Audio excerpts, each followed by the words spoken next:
ये कहानी केवल मनोरंजन के उद्देश्य से बनाई गई है। इसमें वर्णित सभी पात्र, स्थान, घटनाएं और परिस्थितियां पूरी तरह से लेखक की कल्पना मात्र हैं। इनका किसी भी वास्तविक व्यक्ति, स्थान, घटना या संस्था से कोई संबंध नहीं है। यदि कोई समानता संयोगवश प्रतीत होती है तो इसे मात्र एक संयोग समझा जाए। इस चैनल पर प्रस्तुत सभी कहानियां काल्पनिक या फिक्शन आधारित होती हैं। कृपया इन्हें केवल एक मनोरंजन सामग्री के रूप में लें और वास्तविकता से जोड़ने का प्रयास न करें। धन्यवाद। अध्याय 108 प्रतिभाशाली बहन का परिचय। करण चौहान जिस व्यक्ति को देख रहा था वह एक बेहद खूबसूरत लड़की थी। उसकी गोरी त्वचा, पोनीटेल और आत्मविश्वास से भरी चाल उसे बेहद सक्षम दिखा रही थी। बॉस, वह आ गई। मैं इसी के बारे में बात कर रहा था। मेरी बहन साक्षी चौहान। साक्षी चौहान। अर्जुन कपूर सुनकर थोड़ा चौंक गया। ये नाम उसे काफी परिचित लग रहा था। बॉस, याद करो, कुछ साल पहले कॉलेज एंट्रेंस एग्जाम के समय। करण चौहान ने उसे याद दिलाया। अर्जुन ने सोचा और फिर अचानक सब समझ आ गया। ओह हाँ, मुझे याद है। ये वही लड़की है जिसने उस साल मुंबई में टॉप किया था और पूरे कोलकाता प्रांत में दूसरी रैंक हासिल की थी। चौहान परिवार की जीनियस बेटी। हाँ बॉस, यही मेरी बहन है। करण चौहान ने गर्व से सिर हिलाया। एक 15 वर्षीय जीनियस लड़की। 3 साल पहले सिर्फ 15 साल की उम्र में साक्षी चौहान को दिल्ली विश्वविद्यालय में एडमिशन मिला था। उसने मुंबई में साइंस स्ट्रीम में टॉप किया और कोलकाता प्रांत में दूसरी रैंक हासिल की। मेरी बहन बचपन से ही जीनियस रही है। उसने कई बार कक्षाएं छोड़ीं। जब उसकी उम्र के बच्चे हाई स्कूल की परीक्षा दे रहे थे तब वह दिल्ली विश्वविद्यालय में फाइनेंस और इकोनॉमिक्स की पढ़ाई कर रही थी। अब वह सीनियर ईयर में है। करण चौहान ने गर्व से बताया। अर्जुन ने सिर हिलाया। वह उस समय हाई स्कूल में था, लेकिन साक्षी पहले ही पूरे शहर में चर्चा का विषय बन चुकी थी। बॉस, मेरी बहन कमाल की है ना? करण चौहान ने मुस्कुराते हुए अर्जुन से कहा। बिल्कुल, इतनी टैलेंटेड बहन और तुम। अर्जुन ने चिढ़ाते हुए कहा। एक सेकंड में ही करण चौहान का चेहरा उतर गया और वह शिकायत करने लगा। बॉस, छोड़िए ना, हम अभी भी भाई हैं। मेरे माता पिता भी पढ़ाई में एवरेज थे, लेकिन पता नहीं कैसे मेरी बहन जीनियस बन गई। इंटर्नशिप के लिए बड़ा मौका। इसके बाद करण चौहान ने अर्जुन को मुलाकात की असली वजह बताई। बॉस, मेरी बहन अपने सीनियर ईयर में इंटर्नशिप ढूंढ रही है। उसे बड़े बड़े कंपनियों से ऑफर मिले हैं, लेकिन उसने अब तक कोई फैसला नहीं लिया। तभी मैंने सोचा कि उसे आपके पास भेजूं। 18 साल की उम्र में दिल्ली विश्वविद्यालय से ग्रेजुएशन, ये सच में कमाल है। अर्जुन के चेहरे पर दिलचस्पी झलक उठी। करण, तुमने सही सोचा। अगर कोई टॉप जीनियस मेरी टीम में आ जाए तो ये हमारे लिए फायदेमंद होगा। करण चौहान ने ये कदम सिर्फ अर्जुन के लिए ही नहीं बल्कि अपनी बहन के लिए भी उठाया था। उसने और उसके पिता ने पहले ही अर्जुन की असाधारण प्रतिभा को पहचाना था। उनका मानना था कि अर्जुन सिर्फ मुंबई तक सीमित नहीं रहेगा। एक दिन वह एक बड़ा बिजनेस एम्पायर बनाएगा। साक्षी चौहान की जिद। साक्षी चौहान को कई बड़ी कंपनियों से ऑफर मिले थे, लेकिन वह अपने ही परिवार के बिजनेस में इंटर्नशिप नहीं करना चाहती थी। अगर मैं अपने ही परिवार की कंपनी में जाऊंगी तो मुझे विशेष सुविधाएं और छूट मिलेंगी। मैं अपनी काबिलियत से खुद को साबित करना चाहती हूँ। इंटर्नशिप का प्रस्ताव। तभी साक्षी चौहान अर्जुन कपूर के पास आ गई। Thank you. करण चौहान ने अपनी बहन का स्वागत किया। हाँ, साक्षी चौहान ने हल्की सी मौन सहमति जताई। करण चौहान ने तुरंत मुख्य मुद्दे पर आते हुए पूछा। तो लिंग्यू, तुमने अब तक तय किया कि इंटर्नशिप के लिए कहाँ जाना है? नहीं, अभी तक तय नहीं किया। साक्षी चौहान ने सिर हिलाया। करण चौहान ने तुरंत अर्जुन कपूर की ओर देखा। बॉस, मैं आपको अपनी बहन से मिलवाना चाहता था। आपके पास कई बड़े बिजनेस हैं, मेरी बहन आपकी किसी कंपनी में इंटर्नशिप कर सकती है। अर्जुन कपूर का बड़ा ऑफर। अर्जुन कपूर ने सीधे पूछा। क्या तुम अंबानी ग्रुप के बारे में जानती हो? हाँ, मैंने सुना है। अगर तुम वहाँ इंटर्नशिप करना चाहती हो तो मैं तुम्हें सीधा डिप्टी जनरल मैनेजर बना सकता हूँ। क्या, डिप्टी जनरल मैनेजर? साक्षी चौहान चकित रह गई। अंबानी ग्रुप कोई बहुत बड़ी कंपनी नहीं थी, लेकिन उसकी प्रतिष्ठा ठीक ठाक थी। दूसरी कंपनियां उसे सिर्फ छोटी प्रबंधकीय भूमिकाएं ऑफर कर रही थीं, लेकिन अर्जुन कपूर ने उसे सीधा डिप्टी जनरल मैनेजर बना दिया। साक्षी चौहान ने पहली बार महसूस किया कि कोई उसकी काबिलियत को वास्तव में पहचान रहा था। धन्यवाद बॉस अर्जुन, मैं इस पर विचार करूंगी। उसने कोई स्पष्ट उत्तर नहीं दिया, लेकिन इनकार भी नहीं किया। ठीक है, अर्जुन कपूर ने सिर हिलाया। इस तरह के टैलेंट को अपनी टीम में लाना आसान नहीं था। Mission complete. अर्जुन कपूर को मिला जबरदस्त रिवार्ड। बाद में अर्जुन कपूर अपनी पाम मीडोज विला लौट आया। जैसे ही वह घर पहुंचा, सिस्टम की आवाज आई। डिंग। करण चौहान के अनुरोध पर मुंबई एयरपोर्ट जाने का मिशन पूरा। बधाई हो, आपको मिला टॉप बॉडी 8 पैक एब्स। बधाई हो, आपको मिला 47 एक्सपी पॉइंट्स। अर्जुन कपूर ने तुरंत अपनी बॉडी में बदलाव महसूस किया।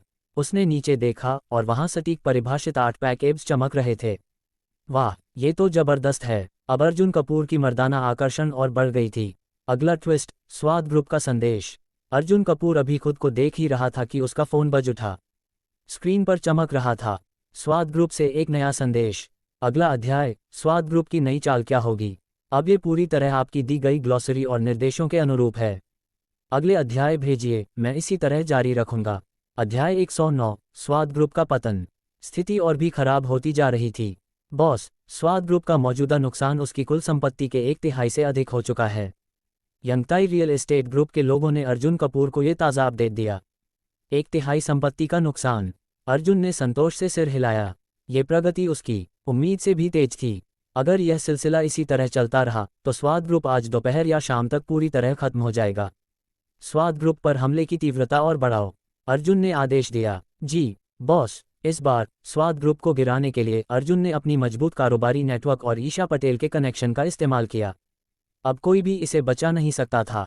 इस बीच अर्जुन अच्छे मूड में था, लेकिन संजय देशमुख और उसका बेटा पूरी तरह घबराए हुए थे। ये कैसे हो सकता है? संजय देशमुख का चेहरा सफ़ेद पड़ चुका था। अभी एक दिन भी पूरा नहीं हुआ था और उनका नुकसान इतना भयानक हो चुका था। जाओ, बैंक से लोन लेने की कोशिश करो, मेरे दोस्तों से पैसे उधार मांगो, संजय देशमुख ने तुरंत आदेश दिया। अब कंपनी वास्तव में जीवन और मृत्यु की स्थिति में थी। अगर इस समय कोई भारी पूंजी नहीं आई तो स्वाद ग्रुप पूरी तरह खत्म हो जाएगा। पिता, मैंने सबको संपर्क किया है। हमें कम से कम 5 अरब रुपये की पूंजी चाहिए, लेकिन न बैंक और न ही आपके दोस्त हमें इतनी बड़ी रकम उधार देने को तैयार हैं। संजय देशमुख के बेटे ने हताश होकर जवाब दिया। जब वे शक्तिशाली थे तब पैसे उधार लेना आसान था, लेकिन अब जब वे मुसीबत में थे कोई मदद के लिए तैयार नहीं था। अब हर कोई जानता था कि स्वाद ग्रुप डूब रहा है। ऐसे में उन्हें उधार देना महज पैसे फेंकने जैसा था। संजय देशमुख ने एक दुख भरी हंसी के साथ कहा, सच्चे दोस्त तब पहचान में आते हैं जब आप बर्बाद हो रहे होते हैं। जाओ, हमारी सारी संपत्ति, विला, कारें, एंटीक चीज़ें सब गिरवी रख दो। ये सब मिलाकर कम से कम 10 अरब रुपये होंगे। शायद इससे कंपनी बच सके। संजय देशमुख ने एक अंतिम दांव खेलने का फैसला किया। पिता, अगर हम सब कुछ गिरवी रखकर कंपनी में लगा दें तो हमारे पास कुछ भी नहीं बचेगा, उसके बेटे ने चेताया। जाओ, जल्दी करो, शायद इन 10 अरब रुपयों से स्थिति संभल जाए। अब संजय देशमुख पूरी तरह एक जुआरी की मानसिकता में आ चुका था। अगर कंपनी खत्म हो गई तो हम भी खत्म हो जाएंगे। उनका परिवार उन धनाढ्य परिवारों की तरह नहीं था जिनके पास कई अलग अलग बिजनेस होते हैं। अगर उनकी एक इंडस्ट्री डूबती है तो दूसरी उसे सहारा देती है, लेकिन उनका पूरा साम्राज्य सिर्फ स्वाद ग्रुप पर टिका था। अगर स्वाद ग्रुप खत्म हुआ तो वे भी खत्म हो जाएंगे। ठीक है, बेटे ने भारी मन से इस फैसले को स्वीकार कर लिया। आधे घंटे के भीतर देशमुख परिवार ने अपनी सारी संपत्ति गिरवी रख दी, लेकिन चूंकि वे बहुत जल्दी में थे इसलिए उनकी 10 अरब की संपत्ति सिर्फ 1 अरब में गिरवी रखी जा सकी। जैसे ही संजय देशमुख को 1 अरब रुपये मिले उसने बिना एक सेकंड गंवाए इसे स्वाद ग्रुप में निवेश कर दिया। लेकिन ये पैसा ऐसे गायब हो गया जैसे झील में एक पत्थर फेंका जाए। शुरुआती कुछ लहरें बनी और फिर कुछ भी नहीं। अब स्वाद ग्रुप और भी गहरे कर्ज में डूब चुका था। उनका कर्ज 30 से 40 अरब रुपये तक पहुंच गया था और यह आंकड़ा हर मिनट बढ़ता जा रहा था। पिता, अब क्या करें? देशमुख का बेटा पूरी तरह घबराया हुआ था। संजय देशमुख ने लंबी सांस ली और कहा, अब सिर्फ एक ही रास्ता बचा है। क्या रास्ता? स्वाद ग्रुप को बेच दो, कुछ पैसे इकट्ठे करो, कर्ज चुका दो और जितना बचा है उसी से दोबारा शुरुआत करो। कंपनी बेच दें? देशमुख का बेटा स्तब्ध रह गया। हाँ, एक कमजोर ऊंट भी घोड़े से बड़ा होता है। अगर हम अभी स्वाद ग्रुप को बेच दें तो हमें कम से कम 10 अरब रुपये मिल सकते हैं। पिता, क्या हम अब भी अर्जुन कपूर और ईशा पटेल के सामने झुककर माफ़ी मांग सकते हैं? बेटे ने सुझाव दिया। माफ़ी? कभी नहीं, संजय देशमुख ने दांत भींचकर कहा। अर्जुन कपूर कौन होता है जिससे मैं झुकूं? और अभी मैं पूरी तरह हारा भी नहीं हूं। स्वाद ग्रुप बेचो, 10 अरब या उससे ज़्यादा कमाओ, कर्ज चुकाओ और हम फिर से एक नई कंपनी बनाएंगे। जब संजय देशमुख स्वाद ग्रुप को 15 अरब में बेचने की कोशिश कर रहा था तभी गुप्तचर प्राइवेट डिटेक्टिव एजेंसी ने अर्जुन कपूर को ये खबर दी। अर्जुन को तुरंत एक शानदार आइडिया आया। अगर स्वाद ग्रुप पूरी तरह बर्बाद हो जाता तो अर्जुन को ज़्यादा मुनाफा नहीं मिलता, लेकिन अगर वह इसे बहुत सस्ते में खरीद ले तो ये सुनहरे मौके से कम नहीं होगा। अगर स्वाद ग्रुप मेरे हाथ में आ जाए तो मैं इस पर हमला रोक सकता हूं और इसे धीरे धीरे दोबारा खड़ा कर सकता हूं। इस तरह मुनाफा कई गुना बढ़ जाएगा। लेकिन अर्जुन संजय देशमुख को सफल नहीं होने देगा। स्वाद ग्रुप को इतनी कम कीमत पर खरीदना होगा कि देशमुख परिवार कर्ज चुका भी न सके। अर्जुन ने गणना की और पाया कि स्वाद ग्रुप को मात्र 700 से 800 करोड़ में खरीदा जा सकता है। अगर वह इसे इतनी कम कीमत में खरीद ले तो देशमुख परिवार के पास कर्ज चुकाने के बाद भी कुछ नहीं बचेगा। अर्जुन ने ईशा पटेल से संपर्क किया और उसे इस योजना में शामिल किया। हालांकि ईशा पटेल इस समय सिर्फ 2.7 अरब रुपये निवेश कर सकती थी। इस तरह अभी भी 1.2 से 1.3 अरब रुपये की कमी थी। तभी सिस्टम की आवाज़ आए, डिंग, संबंध विच्छेद का 24वां दिन, इनाम 2 अरब रुपये। अर्जुन मुस्कुरा दिया। अब ये खेल उसके हाथ में था। अध्याय 110, अधिग्रहण की योजना। 2 अरब। आज के सिस्टम इनाम को देखकर अर्जुन कपूर के चेहरे पर हल्की मुस्कान आ गई। सिस्टम ने उसे फिर निराश नहीं किया। अब जब वह स्वाद ग्रुप को खरीदना चाहता था तो उसे 1.2 से 1.3 अरब की कमी थी, लेकिन सिस्टम ने सीधे 2 अरब का इनाम दे दिया। अब स्वाद ग्रुप को खरीदने के बाद भी उसके पास 700 से 800 करोड़ रुपए बचेंगे। ये और भी अच्छा हो गया। सिस्टम की आवाज़ गायब होते ही अर्जुन का फ़ोन बजा। आपके खाते अंतिम अंक 5167 में 2000,000,000 जमा कर दिए गए हैं। इनाम की पूरी राशि तुरंत खाते में आ गई। अब पैसा पर्याप्त था। अर्जुन ने तुरंत विभिन्न उद्योगों से अपनी तरल संपत्ति को इकट्ठा करना शुरू किया और जल्द ही उसके पास कुल 6 अरब की नकदी थी। इसके बाद अर्जुन ने ईशा पटेल से फिर संपर्क किया और दोनों ने चर्चा की। अर्जुन ने 5.5 अरब का निवेश किया और ईशा पटेल ने 2.5 अरब का योगदान दिया, जिससे कुल 8 अरब रुपये जमा हो गए। अब ये देखा जाना था कि स्वाद ग्रुप को सबसे कम कीमत पर खरीदा जाए। अधिग्रहण की कीमत 7 अरब के आसपास होनी चाहिए। लेकिन एक समस्या थी। अगर अर्जुन और ईशा खुद सामने आते तो संजय देशमुख कभी सौदा नहीं करता। या तो वह इनकार कर देता या आसमान छूती कीमत मांगता। इसलिए अर्जुन को एक मजबूत मिडिलमैन की जरूरत थी जो स्वाद ग्रुप को खरीदने में मदद कर सके। अर्जुन ने कुछ प्रभावशाली और अमीर व्यक्तियों के बारे में सोचना शुरू किया। तभी उसे चैंपियन गोल्फ क्लब के अध्यक्ष जितेंद्र सिन्हा का ख्याल आया। उनकी पहचान और शक्ति दोनों पर्याप्त थीं, और जितेंद्र सिन्हा को नवरक्षा सिक्योरिटी ग्रुप के टॉप बॉडीगार्ड्स की जरूरत थी। अर्जुन उनसे मदद मांग सकता था, बदले में उन्हें एक टॉप लेवल बॉडीगार्ड उपलब्ध करवा सकता था। ये दोनों के लिए फायदेमंद सौदा था।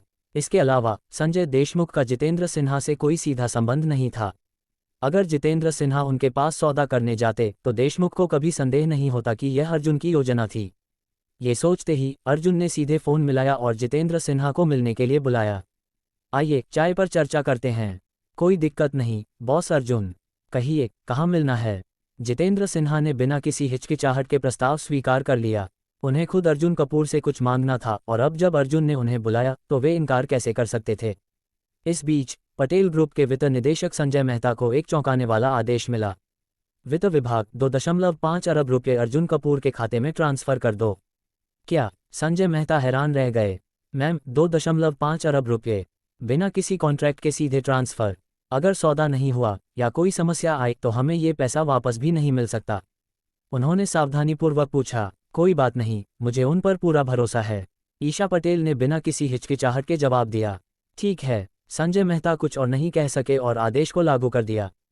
दूसरी ओर अर्जुन और जितेंद्र सिन्हा की मुलाकात हुई। बॉस अर्जुन, मैं समझ गया कि आप क्या चाहते हैं। अगर मैं ये सौदा आपके लिए करता हूं तो क्या आप मेरे लिए नवरक्षा सिक्योरिटी ग्रुप के टॉप बॉडीगार्ड्स की व्यवस्था कर सकते हैं? बिल्कुल, अर्जुन ने सिर हिलाया। ठीक है, फिर कोई समस्या नहीं। आइए हम इसे आधिकारिक बना देते हैं। सौदा पक्का। सौदा पक्का। जितेंद्र सिन्हा ने बिना किसी हिचकिचाहट के समझौते पर हस्ताक्षर कर दिए।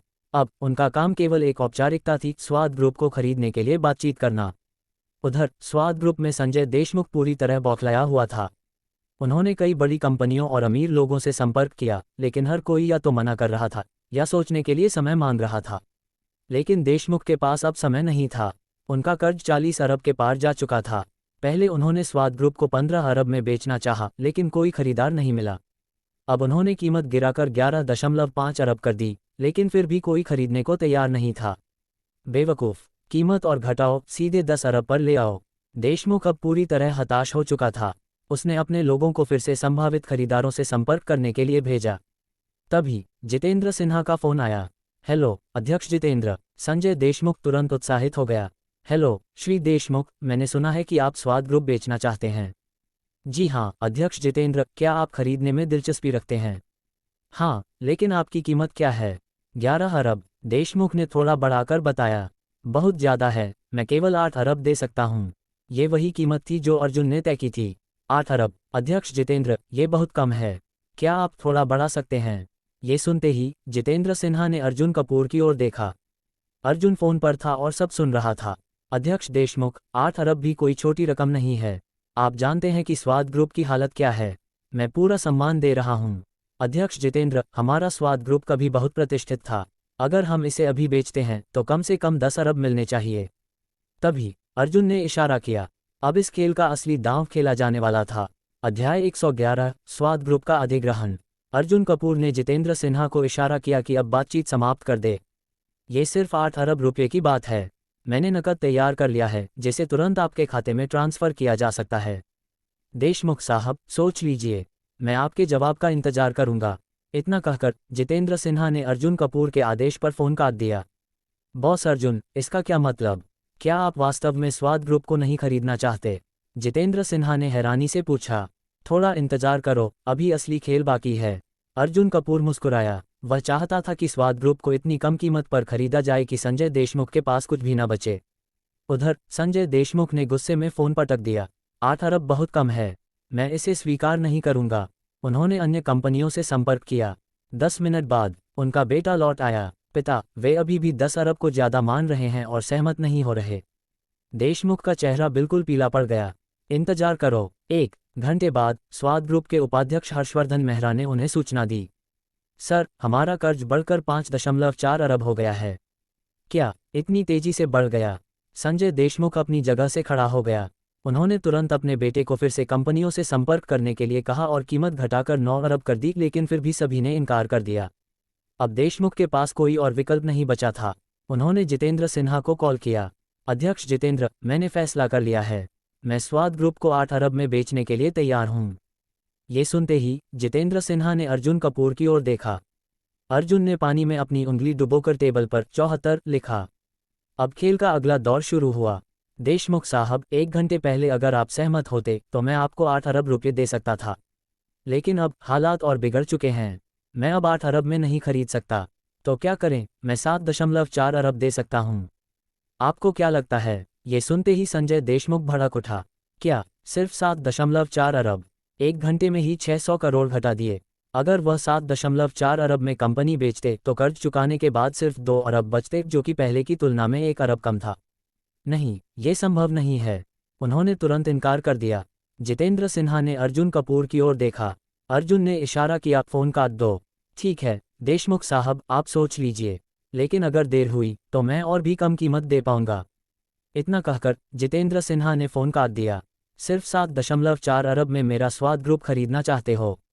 कभी नहीं, संजय देशमुख ने गुस्से में कहा। लेकिन उन्हें जल्दी ही एहसास हुआ कि उनके पास कोई और विकल्प नहीं था। अगले 2 घंटे में उनका कर्ज 6 अरब से भी ज्यादा हो गया। फिर भी कोई भी स्वाद ग्रुप को खरीदने के लिए तैयार नहीं था। अब हमारे पास कोई और रास्ता नहीं बचा। अध्यक्ष जितेंद्र, मैं 7.4 अरब में बेचने को तैयार हूँ। लेकिन इस बार जितेंद्र सिन्हा ने टेबल पर देखा, 68 लिखा था। देशमुख साहब, फिर से देर हो गई। अब मैं सिर्फ 6.8 अरब में खरीद सकता हूँ। क्या फिर से 600 करोड़ घट गए? संजय देशमुख क्रोधित हो गया। इसमें मेरी गलती नहीं है देशमुख साहब, ये सब आपके समय लेने की वजह से हुआ है। अगर आप अभी भी सोचेंगे तो कीमत और कम होगी। अब देशमुख पूरी तरह टूट चुका था। वह जितेंद्र को गुस्से में घूर रहा था, लेकिन उसे समझ आ गया था अब कोई और रास्ता नहीं था। ठीक है, मैं सहमत हूँ। बहुत बढ़िया, आधे घंटे में स्वाद ग्रुप के ऑफिस में मिलते हैं। अब अर्जुन ने सिर हिलाया। संजय देशमुख अब पूरी तरह कोने में फंसा हुआ था। 1 घंटे बाद ईशा पटेल का 2.5 अरब का भुगतान भी आ चुका था। अर्जुन कपूर ने 6.8 अरब रुपये का एक बैंक कार्ड जितेंद्र सिन्हा को दे दिया। 1.5 घंटे बाद स्वाद ग्रुप के हेड ऑफिस में संजय देशमुख बेचैनी से इंतजार कर रहा था। फिर जितेंद्र सिन्हा आ गए। अंततः दोनों पक्षों ने कॉन्ट्रैक्ट साइन कर लिया। अब से स्वाद ग्रुप देशमुख परिवार की नहीं रही। स्वाद ग्रुप का पूरा 100% हिस्सा 6.8 अरब में खरीद लिया गया। सौदे के बाद अब संजय देशमुख के पास 6.8 अरब रुपये थे। उन्होंने तुरंत कर्ज चुकाने के लिए अपने बेटे को पैसे ट्रांसफर करने को कहा। लेकिन जैसे ही भुगतान हुआ, एक भयावह सच्चाई सामने आई। कर्ज 7.5 अरब तक बढ़ चुका था। 6.8 अरब देने के बाद भी देशमुख पर 700 करोड़ का कर्ज बचा था। नहीं, ये कैसे हुआ? संजय देशमुख का चेहरा सफ़ेद पड़ गया। वह ऐसा दिख रहा था जैसे किसी कब्र से निकला हो। तभी अर्जुन कपूर स्वाद ग्रुप के हेड ऑफिस में प्रवेश करता है। तुम यहाँ क्या कर रहे हो? देशमुख के बेटे ने गुस्से में चिल्लाया।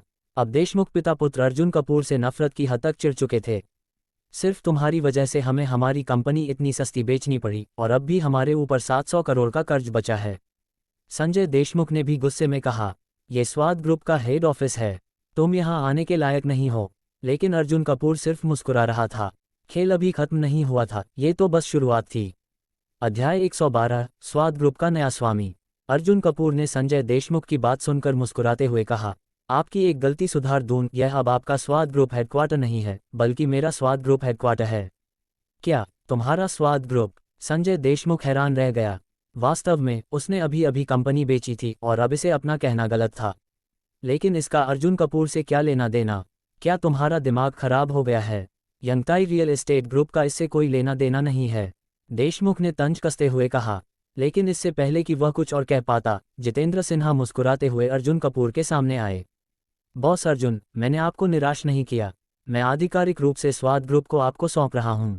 इतना कहकर उन्होंने वह कॉन्ट्रैक्ट अर्जुन कपूर को सौंप दिया जो उन्होंने अभी संजय देशमुख से साइन करवाया था। ये देशमुख हक्का बक्का रह गया। यह क्या है? अब से स्वाद ग्रुप का मालिक मिस्टर अर्जुन है। स्वाद ग्रुप अब देशमुख परिवार का नहीं रहा, जितेंद्र सिन्हा ने साफ शब्दों में कहा। धत्तेरी, देशमुख के बेटे ने गुस्से में अर्जुन को घूरा।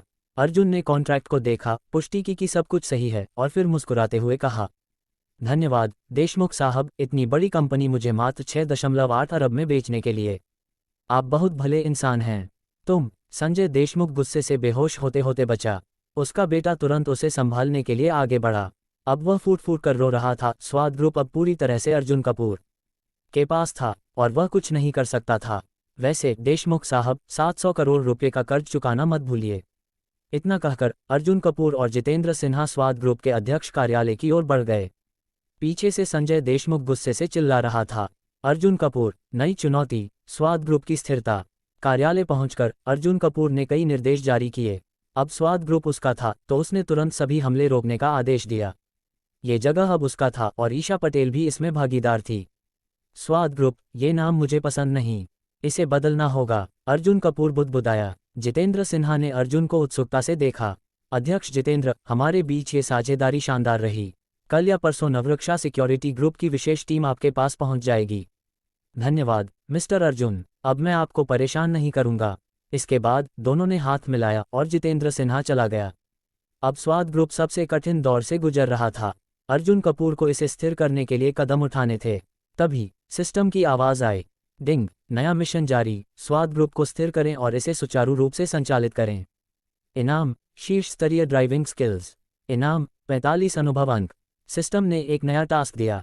इस बार इनाम में टॉप लेवल ड्राइविंग स्किल्स शामिल था, लेकिन अर्जुन की नज़रें 45 अनुभव अंकों पर टिक गईं।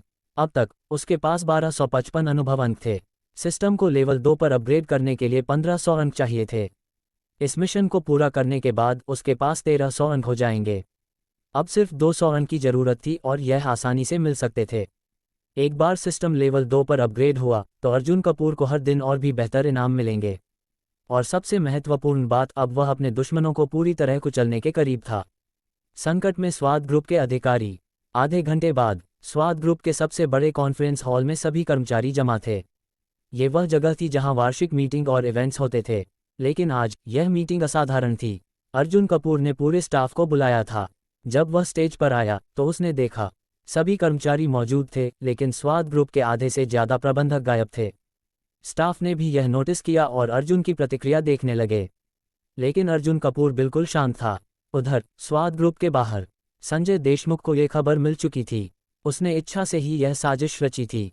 तुम मेरी कंपनी छीन लोगे, मैं तुम्हें आसानी से नहीं जीतने दूंगा। स्वाद ग्रुप के कई शीर्ष अधिकारी उसके करीबी लोग थे। अब उन्होंने बगावत कर दी थी और काम पर नहीं आए।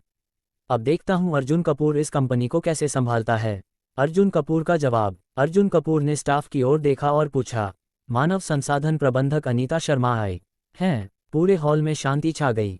जी बॉस, एक मध्यम आयु की महिला खड़ी हुई। कौन कौन अनुपस्थित है, मुझे नाम बताओ। अनीता शर्मा ने सूची देखी और कहना शुरू किया, उपाध्यक्ष हर्षिता सिंह, उपाध्यक्ष विक्रांत नायर। उन्होंने कुल 20 से 30 अधिकारियों के नाम गिना दिए। स्टाफ के बीच सुर्खियां शुरू हो गईं। इतने बड़े स्तर पर मैनेजमेंट ने काम छोड़ दिया, अब कंपनी का क्या होगा। नया बॉस आया और पहले दिन ही यह सब हो गया। लेकिन अर्जुन कपूर चुपचाप खड़ा था।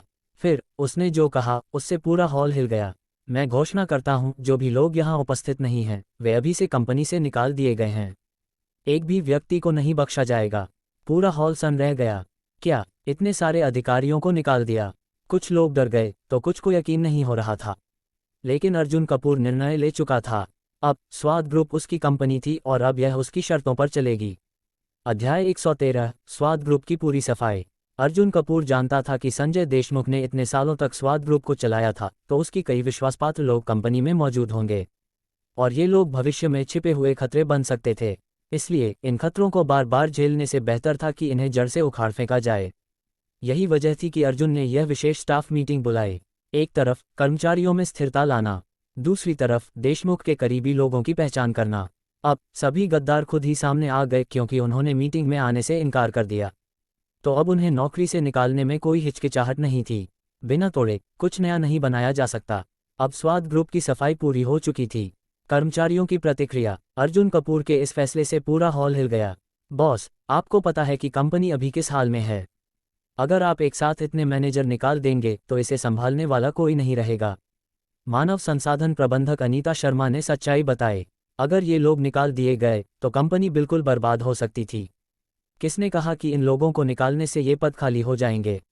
अर्जुन कपूर ने शांत भाव से कहा। तभी ईशा पटेल के नेतृत्व में 30 से अधिक लोग मीटिंग हॉल में दाखिल हुए।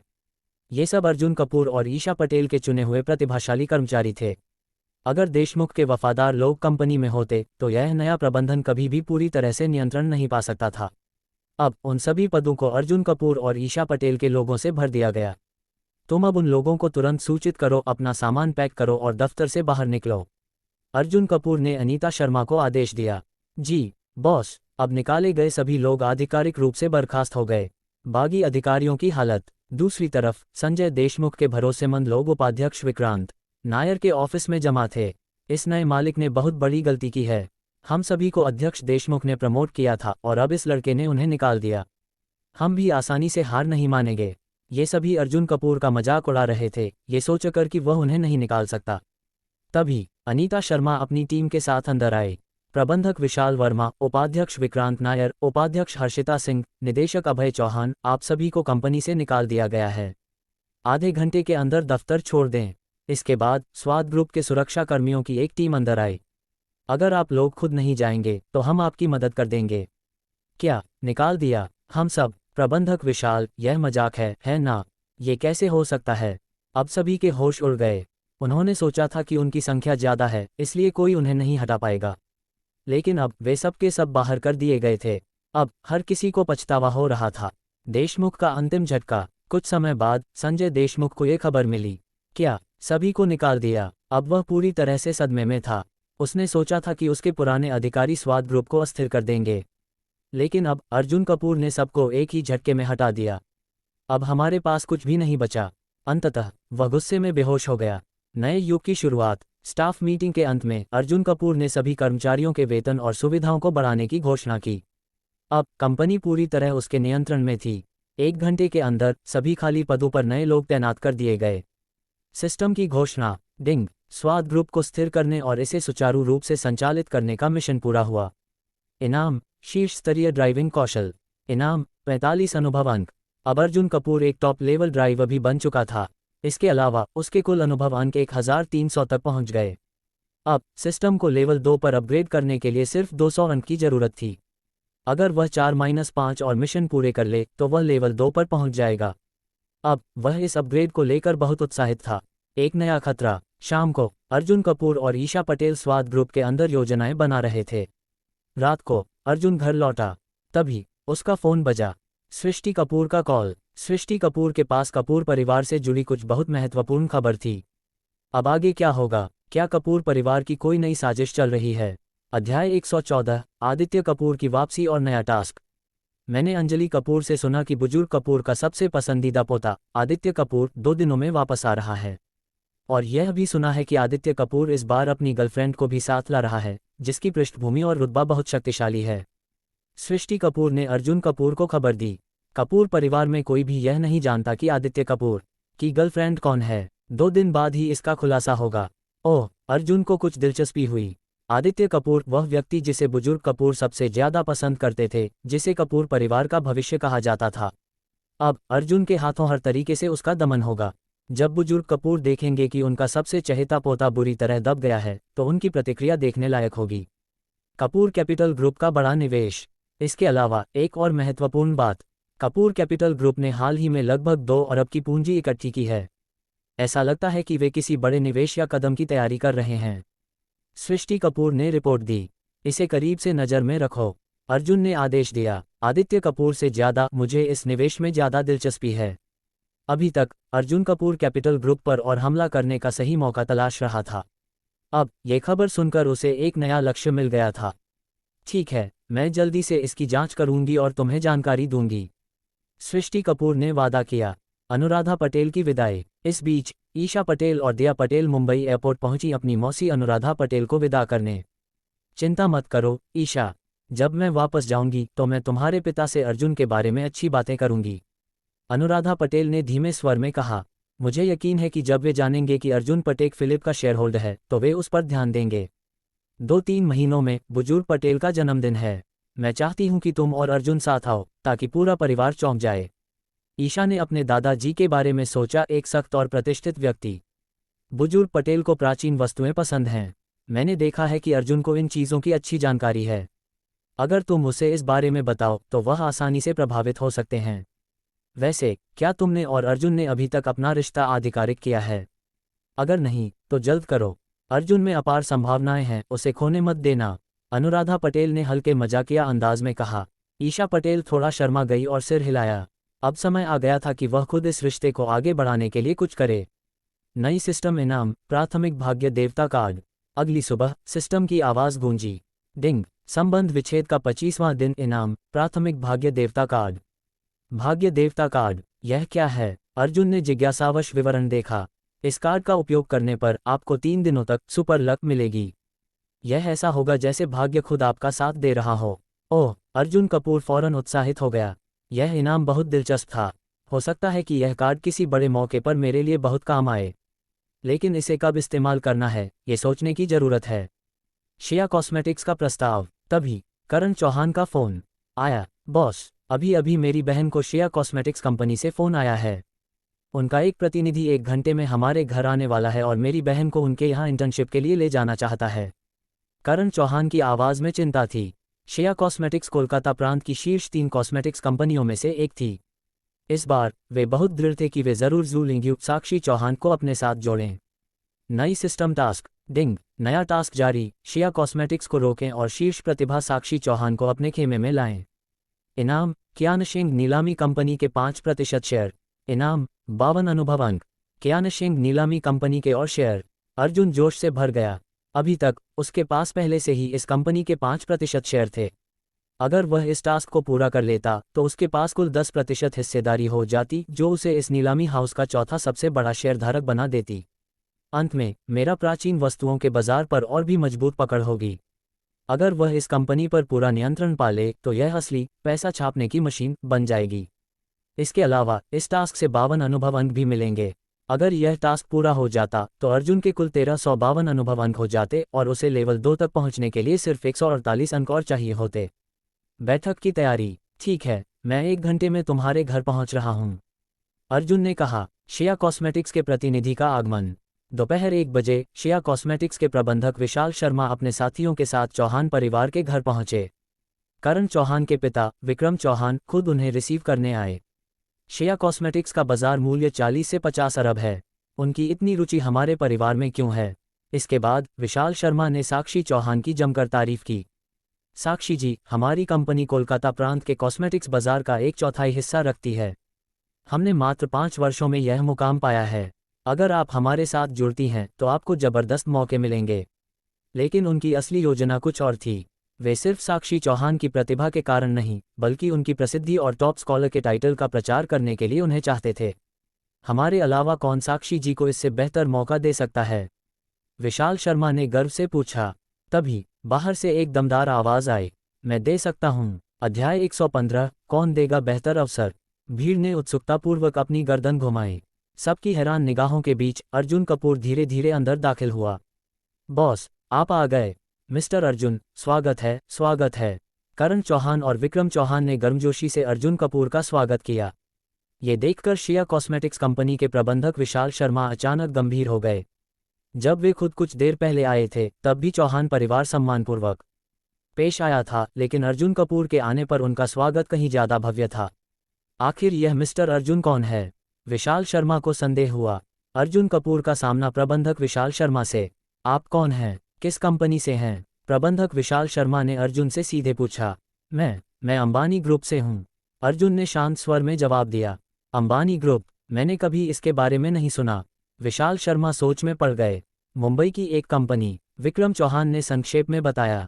ओह, तो यह मुंबई की एक छोटी कंपनी है। विशाल शर्मा हंस पड़े। क्या एक छोटी कंपनी हमारे श्रेया कॉस्मेटिक्स के साथ प्रतिस्पर्धा करने की हिम्मत रखती है? ये तो एक चींटी के हाथी को गिराने जैसी बात है। कौन दे सकता है बेहतर अवसर? आपकी छोटी सी कंपनी में इतनी हिम्मत है कि आप साक्षी चौहान को हमसे बेहतर अवसर देने की बात करें। प्रबंधक विशाल शर्मा ने तंज कसा। अच्छा, तो बताए आपकी श्रेया कॉस्मेटिक्स कंपनी क्या पेशकश कर रही है? अर्जुन कपूर ने पलटकर पूछा।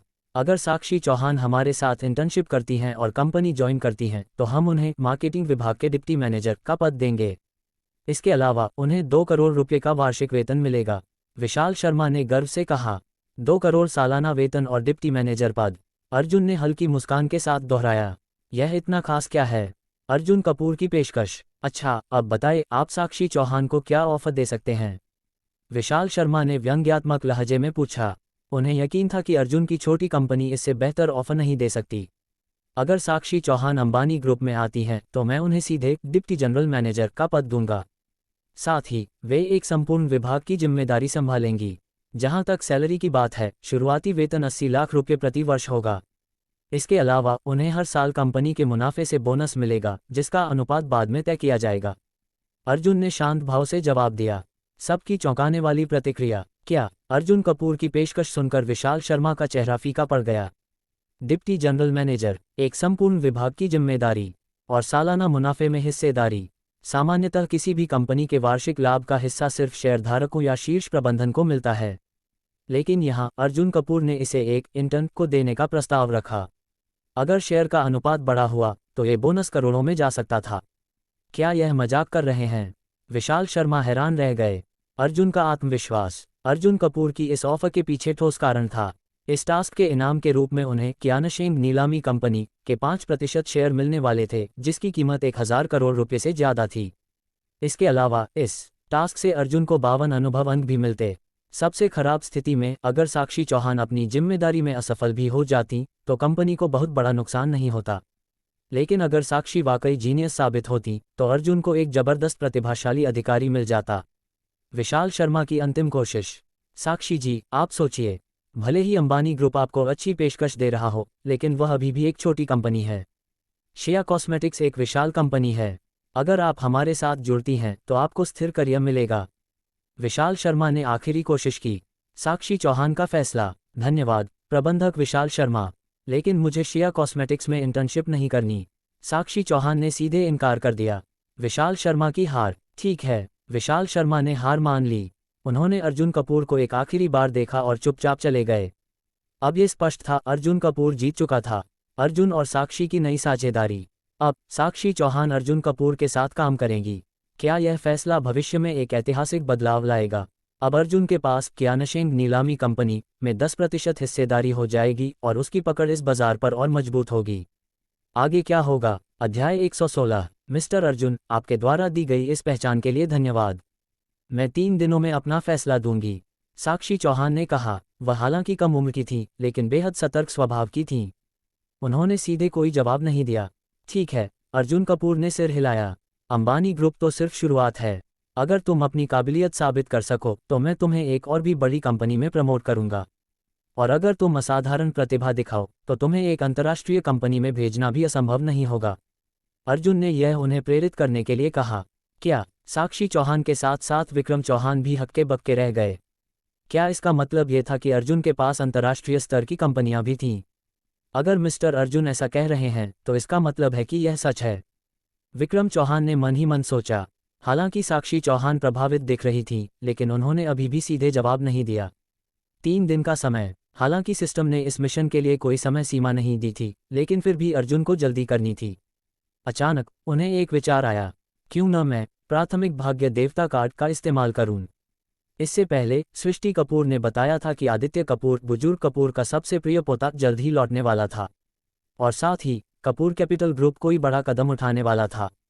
अगर यह कार्ड सच में भाग्यशाली बना सकता है तो शायद अब इसका सही समय था। अर्जुन कपूर ने सिस्टम खोला और प्राथमिक भाग्य देवता कार्ड पर क्लिक किया। क्या आप प्राथमिक भाग्य देवता कार्ड को सक्रिय करना चाहते हैं? हाँ, नहीं। अर्जुन ने हाँ चुना। डिंग, प्राथमिक भाग्य देवता कार्ड सक्रिय किया गया। शेष समय 71 घंटे 59 मिनट 59 सेकंड। अब अगले 3 दिन अर्जुन कपूर के लिए अत्यंत भाग्यशाली रहने वाले थे। अब जब तुम सोचने के लिए समय ले रही हो तो क्यों न कुछ और किया जाए, विक्रम चौहान ने कहा। करण, जब तक तुम्हारी बहन फैसला नहीं कर लेती उसे ड्राइविंग सिखाओ। क्या? करण चौहान हैरान रह गया। पापा, मैं उसे ड्राइविंग नहीं सिखा सकता। क्यों? क्योंकि मेरी बहन पढ़ाई में जीनियस हो सकती है, लेकिन ड्राइविंग में पूरी तरह से बेकार है। करण ने चुपके से अर्जुन को समझाया। पिछले 3 सालों से उसने ड्राइविंग सीखने की कोशिश की है, लेकिन अभी तक सीख नहीं पाए। वह कभी ब्रेक और एक्सीलरेटर में फ़र्क नहीं कर पाती। यहाँ तक कि पेशेवर ड्राइविंग कोच भी 1 लाख रुपये महीना मिलने के बावजूद छोड़कर चले गए। इसलिए मैं उसे ड्राइविंग सिखाने की हिम्मत नहीं कर सकता। तो क्या हुआ? अर्जुन ने हंसते हुए कहा। अब जब मेरे पास शीर्ष स्तर की ड्राइविंग स्किल है तो मैं खुद उसे सिखाऊंगा। क्या? करण चौहान अवाक रह गया। बॉस, मैं असली ड्राइविंग की बात कर रहा हूँ। मैं भी असली ड्राइविंग की ही बात कर रहा हूँ, अर्जुन ने मुस्कुराते हुए जवाब दिया। क्या तुम सच में मुझे ड्राइविंग सिखा सकते हो? साक्षी चौहान ने गंभीरता से पूछा। बिल्कुल, सीखना कोई मुश्किल बात नहीं है। ठीक है, मैं अंबानी ग्रुप में शामिल होने के लिए तैयार हूँ, लेकिन शर्त यह है कि तुम मुझे ड्राइविंग सिखाओगे। साक्षी ने आखिरकार फैसला कर लिया। डिंग, मिशन पूरा। शिया कॉस्मेटिक्स कंपनी को रोका और शीर्ष प्रतिभा साक्षी चौहान को अपने खेमे में लाया। इनाम, कियानशिंग नीलामी कंपनी के 5% अतिरिक्त शेयर। अब अर्जुन कपूर 10% के साथ चौथा सबसे बड़ा शेयरधारक है। इनाम, 52 अनुभव अंक। अब अर्जुन कपूर के पास 1352 अनुभव अंक हो गए थे। अब लेवल 2 तक पहुंचने के लिए सिर्फ 148 अंक और चाहिए थे। विक्रम चौहान ने अर्जुन की ओर देखा और गंभीरता से कहा, मिस्टर अर्जुन, आपने मेरी बेटी के करियर की दिशा बदल दी। अब से चौहान परिवार आपके साथ खड़ा है। अगर कभी आपको हमारी ज़रूरत हो तो हमें बेझिझक बताइए। ये सुनकर अर्जुन कपूर मुस्कुराया। कौन फ़ोन कर रहा है? अर्जुन कपूर ने फ़ोन उठाया। यह कोई खास व्यक्ति था जिसकी कॉल से कुछ बहुत बड़ा खुलासा होने वाला था।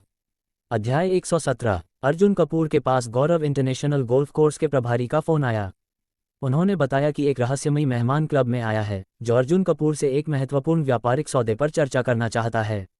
इस डील में संभावित मुनाफा 10,000 करोड़ रुपए से भी ज़्यादा हो सकता है। 10,000 करोड़ रुपए का मुनाफा।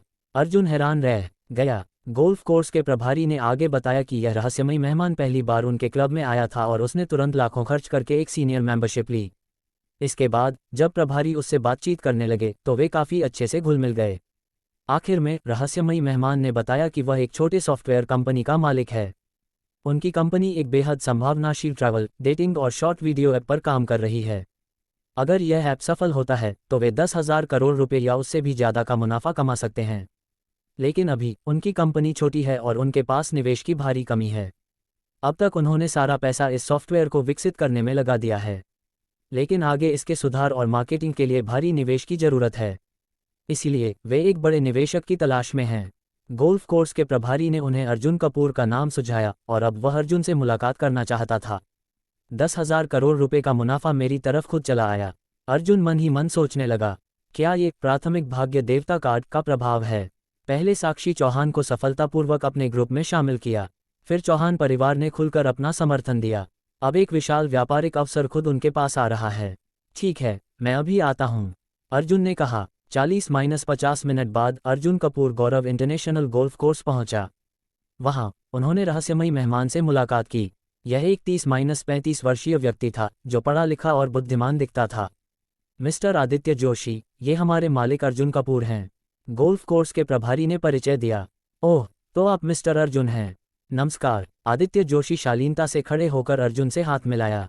मिस्टर जोशी, नमस्कार, अर्जुन ने भी शिष्टता से जवाब दिया। कुछ औपचारिक बातें करने के बाद आदित्य जोशी ने सीधे मुद्दे पर बात शुरू की।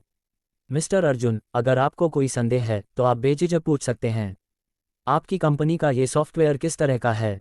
अर्जुन ने सीधे पूछा। हमने एक यात्रा संबंधी ऐप विकसित किया है। इसका मुख्य कार्य पर्यटन से जुड़ा है, लेकिन साथ में डेटिंग और शॉर्ट वीडियो सुविधाएं भी दी गई हैं। आदित्य जोशी ने समझाया। आजकल पर्यटन उद्योग बहुत तेजी से बढ़ रहा है और इसमें काफ़ी संभावनाएं हैं। इसके अलावा शॉर्ट वीडियो और डेटिंग ऐप्स भी बहुत लोकप्रिय हो रहे हैं। इसीलिए हमने तीनों को मिलाकर एक ऐप बनाया है। पर्यटन, डेटिंग और शॉर्ट वीडियो। अर्जुन ने गहरी सोच में पड़ते हुए जवाब दिया। ये तीनों क्षेत्र बहुत प्रतिस्पर्धी हैं और पर्यटन ऐप्स आमतौर पर ज़्यादा मुनाफा नहीं कमाते। क्या ये वास्तव में इतना लाभदायक हो सकता है? बिल्कुल, मिस्टर अर्जुन, आदित्य जोशी ने रहस्यमयी अंदाज में मुस्कुराते हुए कहा। आपने बिल्कुल सही बात पकड़ी। पर्यटन इंडस्ट्री में असली मुनाफा होटल, रेस्तरां और पर्यटक स्थलों में है, न कि पर्यटन ऐप्स में। लेकिन हमारा असली ध्यान पर्यटन पर नहीं, बल्कि डेटिंग और शॉर्ट वीडियो पर है। आदित्य जोशी ने अपनी योजना का खुलासा किया। हम अपने सभी पर्यटन से होने वाले मुनाफे को यूजर्स को सब्सिडी देने में लगा देंगे। इससे हमारे प्लेटफॉर्म पर होटल, रेस्तरां और ट्रैवल पैकेज बाकी सभी से सस्ते होंगे। यूजर्स को आकर्षित करने के लिए डिस्काउंट और कैशबैक दिए जाएंगे। जब यूजर नियमित रूप से ऐप इस्तेमाल करने लगेंगे, तब उन्हें शॉर्ट वीडियो और डेटिंग फीचर की ओर मोड़ा जाएगा। बाद में हम ई-कॉमर्स और अन्य सेवाएं भी जोड़ देंगे। पिछले साल केवल एक शॉर्ट वीडियो ऐप ने 1 लाख रुपए करोड़ से ज़्यादा कमाए। हमें सिर्फ उसका छोटा सा हिस्सा चाहिए और हम 10,000 करोड़ रुपए कमा सकते हैं। मिस्टर अर्जुन, क्या आप इस अवसर को छोड़ सकते हैं? गोल्फ कोर्स के प्रभारी बेहद उत्साहित थे। उन्हें लग रहा था कि यह एक जबरदस्त मौका है। प्रारंभिक निवेश कितना चाहिए? अर्जुन ने गंभीर स्वर में पूछा। लगभग 3,000 रुपये माइनस 4,000 करोड़। आदित्य जोशी ने बिना हिचकिचाए जवाब दिया। मिस्टर अर्जुन, कोई जल्दी मत करिए। आप पहले हमारे ऐप को खुद देख सकते हैं। हम एक छोटा प्रयोग कर सकते हैं। हम 10,000 यूजर्स को जोड़कर देख सकते हैं और उनके डेटा के आधार पर निर्णय ले सकते हैं। अगर सब कुछ सही रहा तो आप इसमें निवेश कर सकते हैं। ये सुनकर आदित्य जोशी ने अपना लैपटॉप खोला और अर्जुन को सॉफ्टवेयर दिखाया। अर्जुन ने बारीकी से निरीक्षण शुरू किया, लेकिन कुछ ही देर में उन्हें सॉफ्टवेयर में एक खास समस्या दिखाई दी। अध्याय 118। अर्जुन कपूर ने सॉफ्टवेयर को ध्यान से परखा और तुरंत एक गंभीर समस्या पकड़ ली। यह एक गहरा और घातक सुरक्षा खामी थी। हालांकि ये खामी इतनी जटिल थी कि इसे बेहतरीन प्रोग्रामर भी पकड़ नहीं सकते थे। लेकिन अर्जुन कपूर के पास सिस्टम से प्राप्त टॉप लेवल हैकिंग स्किल्स थीं। सिर्फ कुछ ही पलों में उन्होंने इस खतरनाक खामी को पहचान लिया। लेकिन सवाल था, क्या आदित्य जोशी को इस खामी का पता नहीं चला या उसने इसे जानबूझकर छोड़ा है? कैसा लगा, मिस्टर अर्जुन? मेरा सॉफ्टवेयर बेहतरीन है ना? आदित्य जोशी ने गर्व से पूछा। वाकई बहुत अच्छा है, अर्जुन ने जवाब दिया। अगर यह सुरक्षा खामी न होती तो यह सच में एक शानदार सॉफ्टवेयर था। फिर अर्जुन ने कुछ अनौपचारिक सवाल पूछे, जैसे कि उसकी कंपनी की बैकग्राउंड और इन्वेस्टर्स। बातचीत के दौरान आदित्य को अचानक कंपनी से एक फ़ोन आया। मुझे कुछ जरूरी काम है, मैं अभी के लिए चलता हूँ। मिस्टर अर्जुन, इस सौदे पर सोचिए। साफ कहूँ तो आपके अलावा कुछ और अमीर लोग भी इस प्रोजेक्ट में निवेश करने के बारे में सोच रहे हैं। लेकिन मुझे सिर्फ एक ही निवेशक चाहिए, क्योंकि ज़्यादा निवेशक होने से समस्याएं बढ़ सकती हैं। अच्छा, फिर मिलते हैं, मिस्टर अर्जुन। फिर आदित्य जोशी ने जानबूझकर अर्जुन का संपर्क नंबर सेव किया और कुछ रहस्यमयी बातें कहकर चला गया। बॉस, यह आदित्य तो बहुत अच्छा इंसान लगता है, गौरव इंटरनेशनल गोल्फ कोर्स के प्रभारी ने कहा। उसका प्रोजेक्ट भी शानदार है और इसमें 10,000 करोड़ रुपए का मुनाफा है। लेकिन अर्जुन कपूर के चेहरे पर एक अजीब सी मुस्कान आई। उन्होंने धीरे से कहा, अच्छा इंसान, 70-80% संभावना है कि यह एक जाल है। ये पूरी योजना किसी ने मेरे लिए बनाई है। आदित्य ने जो बातें कहीं वे ज़्यादातर सही थीं। इस सॉफ्टवेयर से सच में अरबों का मुनाफा कमाया जा सकता है। लेकिन दिक्कत यह है कि इसमें एक बड़ा सुरक्षा दोष है और यह जानलेवा हो सकता है। अगर अर्जुन इसमें 3,000 रुपये माइनस 4,000 करोड़ का निवेश करता तो ये पूरी तरह से डूब जाता। लेकिन अगर वह इस खामी को ठीक कर सकता तो यह सच में अरबों का बिजनेस बन सकता था। अर्जुन कपूर के लिए ये खामी ठीक करना कोई मुश्किल काम नहीं था, क्योंकि उनके पास टॉप लेवल हैकिंग स्किल्स थीं। लेकिन अगर यह एक जाल था तो अगर अर्जुन इसे ठीक कर देता और फिर आदित्य जोशी या उसके पीछे का कोई असली मास्टरमाइंड इसका फ़ायदा उठा लेता तो। अब अर्जुन को पहले ये जानना था कि क्या सच में यह एक धोखा था। अगर नहीं तो यह एक बड़ा व्यापारिक अवसर हो सकता था। अगर यह धोखा था तो अर्जुन इसे उल्टा अपने फ़ायदे के लिए इस्तेमाल कर सकता था। अगर यह एक जाल है तो इसका मास्टरमाइंड कौन है? मुझे गुप्तचर प्राइवेट डिटेक्टिव एजेंसी को तुरंत जांच के लिए भेजना होगा। अर्जुन कपूर ने तुरंत गुप्तचर प्राइवेट डिटेक्टिव एजेंसी को मैसेज भेजा। आदित्य जोशी की पूरी बैकग्राउंड रिपोर्ट निकालो, पता करो कि क्या इसके पीछे कोई और बड़ा खिलाड़ी है। अब अर्जुन ने अपने दिमाग में योजना बनाना शुरू किया। अगर यह धोखा साबित होता तो वह इस जाल को खुद जालसाजों पर पलट सकता था, और अगर सही रणनीति अपनाई जाती तो ये पूरा सॉफ्टवेयर अर्जुन के नियंत्रण में आ सकता था। रात में अर्जुन कपूर घर पहुंचा, तभी साक्षी चौहान का फोन आया। मिस्टर अर्जुन, क्या आज आपके पास समय है? मैं अभी से ड्राइविंग सीखना चाहती हूँ। अर्जुन ने तुरंत जवाब दिया, ठीक है, मैं लेने आ रहा हूँ। अर्जुन कपूर ने गराज में अपनी गाड़ियों को देखा। वह सीधे अपनी विश्वस्तरीय एस्टन मार्टिन निकालने जा रहा था, लेकिन फिर रुका। नहीं, शुरुआत में सुपरकार ठीक नहीं रहेगी। फिर उन्होंने अपनी पहली लैम्बोर्गिनी उठाई। उन्होंने साक्षी को पिक किया और पूछा, क्या तुम्हें गाड़ी चलाने का शौक है? बिल्कुल नहीं, साक्षी ने तुरंत जवाब दिया। तभी तो तुम अब तक नहीं सीख पाए। पहले मैं तुम्हें ड्राइविंग पसंद करना सिखाऊंगा, फिर गाड़ी चलाना। फिर अर्जुन ने एक्सीलेटर दबाया और हाईवे की तरफ बढ़ गया। जैसे ही गाड़ी की स्पीड बढ़ी, साक्षी डर गई। बहुत तेज जा रहे हो, एक्सीडेंट हो सकता है। लेकिन अर्जुन ने कोई प्रतिक्रिया नहीं दी। वह अपनी टॉप लेवल ड्राइविंग स्किल्स का इस्तेमाल कर रहा था। धीरे धीरे साक्षी का डर खत्म हुआ और उसने स्पीड का आनंद लेना शुरू किया। दूसरी तरफ कोलकाता प्रांत के दो टॉप अमीर युवा हाईवे पर एक रेस कर रहे थे। एक की गाड़ी थी 30 रुपये -40 करोड़ की बुगाटी वेरॉन। दूसरी थी उतनी ही महंगी कोएनिग्सेग। मैं ज़रूर जीतूंगा, मैं कोलकाता प्रांत का नंबर 1 रेसर हूँ। हा, मैं जीतने वाला हूँ। तभी एक ब्लैक कार रॉकेट की तरह उनके पास से निकली। दोनों रेसर आश्चर्यचकित रह गए। यह क्या था? यह कोई आम ड्राइवर नहीं हो सकता। उसका कंट्रोल अविश्वसनीय था। चलो, उसे पकड़ते हैं। बुगाटी वेरॉन ने तुरंत स्पीड बढ़ाई। अगर यह मास्टर ड्राइवर मुझे सिखाने के लिए तैयार हो जाए तो मैं पूरी दुनिया का नंबर 1 बन सकता हूँ। कोएनिग्सेग ने भी पीछा करना शुरू कर दिया। अध्याय 119। दोनों युवक ब्लैक सुपरकार के पीछे पूरी रफ्तार से दौड़ पड़े। कुछ ही मिनटों में आखिरकार उन्हें उस गाड़ी की टेललाइट्स दिखीं। कमाल है, ये सिर्फ एक लैम्बोर्गिनी है। मेरी बुगाटी वेरॉन और लाओची की कोएनिग्सेग को इतनी आसानी से पीछे छोड़ दिया। ये तो सच में कोई बड़ा आदमी है। जब उन्होंने देखा कि अर्जुन कपूर की गाड़ी सिर्फ एक लैम्बोर्गिनी थी तो वे उसके प्रति और भी ज्यादा प्रभावित हो गए। लेकिन जैसे ही वे गति बढ़ाकर अर्जुन की गाड़ी के करीब पहुंचने लगे, अर्जुन ने भी एक्सीलेटर दबा दिया। इस बार चाहे उन्होंने कितनी भी कोशिश की, वे उसे पकड़ नहीं पाए। धीरे धीरे लैम्बोर्गिनी की टेललाइट्स भी उनकी नज़रों से ओझल हो गईं। आधा घंटा बाद अर्जुन कपूर ने एक हाईवे सर्विस एरिया में गाड़ी रोकी। कैसा लगा? अर्जुन ने साक्षी चौहान की ओर देखा। अब मुझे ड्राइविंग का असली मज़ा समझ में आने लगा है, साक्षी ने हल्की मुस्कान के साथ कहा। बातचीत करते हुए दोनों एक दुकान में कुछ ड्रिंक्स लेने गए। जैसे ही वे वापस लौटे, उन्होंने देखा कि अर्जुन की लैम्बोर्गिनी के आगे और पीछे दो टॉप सुपरकार खड़ी थीं, रास्ता रोकते हुए। लगता है कोई दिक्कत है, साक्षी ने सावधानी से कहा। कोई बात नहीं। अर्जुन कपूर आगे बढ़े और अपनी गाड़ी के पास पहुंचे। क्या आप इस कार के मालिक हैं? दोनों सुपरकार मालिकों ने अर्जुन से पूछा। हाँ, कोई दिक्कत, अर्जुन ने शांति से जवाब दिया। बॉस, अभी हाईवे पर आपने हमें पीछे छोड़ा था। आपकी ड्राइविंग स्किल्स गजब की हैं। हाँ, आप सबसे बेहतरीन ड्राइवर हैं जिनसे मैं अब तक मिला हूँ। दोनों ने अर्जुन की तारीफों के पुल बांध दिए। बॉस, क्या आप शिष्य स्वीकार करते हैं? बॉस, अगर आप सिखाएंगे तो मुझे पहले चुनिए। मैं लाओची से ज़्यादा तेज सीखूंगा। वे अर्जुन कपूर के चेले बनने को बेताब थे। शिष्य नहीं, अर्जुन कपूर ने सीधा मना कर दिया। अभी तो मैं साक्षी को सिखा रहा हूँ, दूसरा शिष्य लेने का समय नहीं है। फिर अर्जुन ने साक्षी को गाड़ी में बैठाया और वहां से निकल गए। अरे, ऐसे कैसे जाने दिया? इतना बड़ा मौका था। अगर हम इस महान इंसान के चेले नहीं बन सकते तो कम से कम उनके छोटे भाई बन सकते हैं। मैंने गाड़ी का नंबर नहीं देखा, लेकिन याद है कि उनकी कार मुंबई की थी। हमें तुरंत मुंबई जाना चाहिए। बिल्कुल, चलो। वे इतने प्रभावित थे कि तुरंत मुंबई के लिए निकल गए। जब अर्जुन कपूर और साक्षी चौहान मुंबई पहुंचे तो अर्जुन ने उसे और ड्राइविंग सिखाई। इस बार साक्षी का ड्राइविंग में इंटरेस्ट बढ़ चुका था और उसने अच्छा सुधार दिखाया। इसके बाद दोनों अपने अपने रास्ते चले गए। रात में अर्जुन कपूर को गुप्तचर प्राइवेट डिटेक्टिव एजेंसी से कॉल आया। बॉस, हमने बहुत महत्वपूर्ण जानकारी हासिल की है। क्या? आदित्य जोशी की सॉफ्टवेयर कंपनी के एक मुख्य इन्वेस्टर का नाम चेतन कपूर है। क्या? चेतन कपूर? अर्जुन कपूर के चेहरे पर गंभीरता आ गई। तो ये सच में एक जाल था। चेतन कपूर बुजुर्ग कपूर का सबसे बड़ा बेटा और आदित्य कपूर का पिता। अब अर्जुन को 100% यकीन हो गया था कि यह पूरी योजना उसके खिलाफ थी।